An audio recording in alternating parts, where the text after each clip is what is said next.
All India किसान खेत मजदूर संगठन ने 21 मार्च को मुजफ्फरपुर के महेश प्रसाद सिंह साइंस कॉलेज में किसान महापंचायत का आयोजन किया। इस किसान महापंचायत में देश के विभिन्न राज्यों से किसान नेताओं ने भाग लिया। हरियाणा से आए किसान नेता सत्यवान जी ने कहा कि 26 मार्च को किसान आंदोलन के 4 माह पूरे हो रहे हैं। इस मौके पर 26 मार्च को संयुक्त किसान मोर्चा ने देशव्यापी बंद का आह्वान किया है।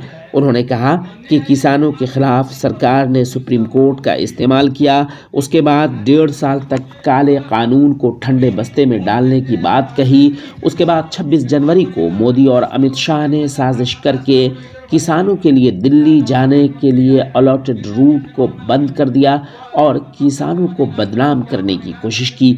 उसके बाद सिंघू बॉर्डर पर तिरंगा की हिफाजत को बहाना बनाकर बीजेपी नेताओं ने किसान आंदोलन पर हमला किया, लेकिन किसान आंदोलन आगे बढ़ता चला गया और हर मोर्चे पर सरकार कमजोर पड़ती रही। दिल्ली के चारों तरफ के बॉर्डरों पर किसान हर रोज नया इतिहास रच रहे हैं, हर रोज नया इतिहास रच रहे हैं।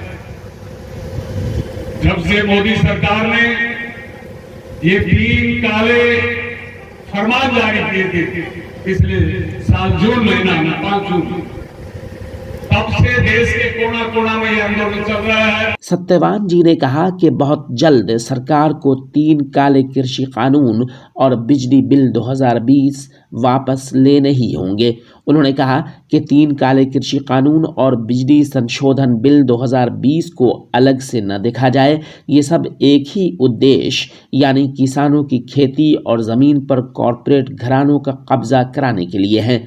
1955 के आवश्यक वस्तु अधिनियम में संशोधन करके मोदी सरकार ने कॉरपोरेट घरानों को बेलगाम जमाखोरी का कानूनी अधिकार दिया है।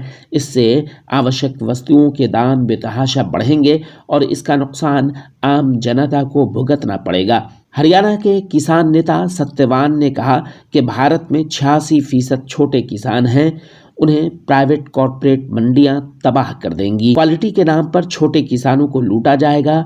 प्राइवेट मंडियां सरकारी मंडियों का गला घोंट देंगी।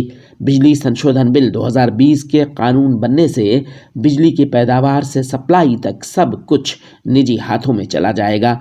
बिजली बेतहाशा महंगी हो जाएगी और इसकी वजह से किसानों को उनकी फसल पर लागत ज़्यादा आएगी।